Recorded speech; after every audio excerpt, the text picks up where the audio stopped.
তো বন্ধুরা, আমি দয়াল আবারও চলে আসলাম আফরান নিশোর দম মুভি ট্রেলার নিয়ে।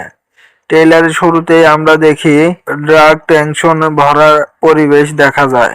শহরে অন্ধকার দিক, ক্রাইম আর ভয়ঙ্কর কিছু ঘটনার ইঙ্গিত দেওয়া হয়। ব্যাকগ্রাউন্ড মিউজিকও খুব হেভি, বা যা বুঝিয়ে দেয় এটা সাধারণ কোনো গল্প না। আফরান নিশোকে এখানে একদম ভিন্ন লুকে দেখা যায়। তার চোখে রাগ, রহস্য আর ভয় সব একসাথে। মনে হয় সে একজন serial killer, anti hero type চরিত্র। সে দম নামের কোনো অন্ধকার শক্তি বা মানসিক অবস্থায় প্রতিনিধিত্ব করতে পারে। তার ডায়লগ ও এক্সপ্রেশন দেখে বোঝা যায় সে খুব ক্যালকুলেটেড আর ভয়ঙ্কর। চঞ্চল চৌধুরীকে দেখা যায় একজন ইনভেস্টিগেট পুলিশ অফিসার বা ইনভেস্টে চরিত্র হিসেবে। সে এই সিরিয়াল কিলিং বা রহস্যময় ঘটনাগুলোর পেছনে সত্য খুঁজছে। তার চরিত্র শান্ত কিন্তু খুব শক্তিশালী ও গভীর, মানে নিশবিদ, চঞ্চল, মাইন্ড গেম। ট্রেলারে বারবার দেখানো হয় খুনের দৃশ্য, ভিকটিমদের ভয় এবং একটা প্যাটার্ন।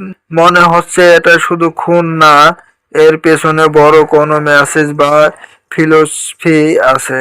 দমের মানে কি? দম শব্দটা হয়তো কোনো সিরিয়াল কিলারের নাম, অথবা এক ধরনের মানসিক অবস্থা, অন্ধকার মন, অথবা কোনো সিম্বলিক শক্তি। মানে গল্পটা শুধু ক্রাইম নাই, এটা সাইকোলজিক্যাল গেমও হতে পারে। Direct cinematography, brutal violence, mind game type story.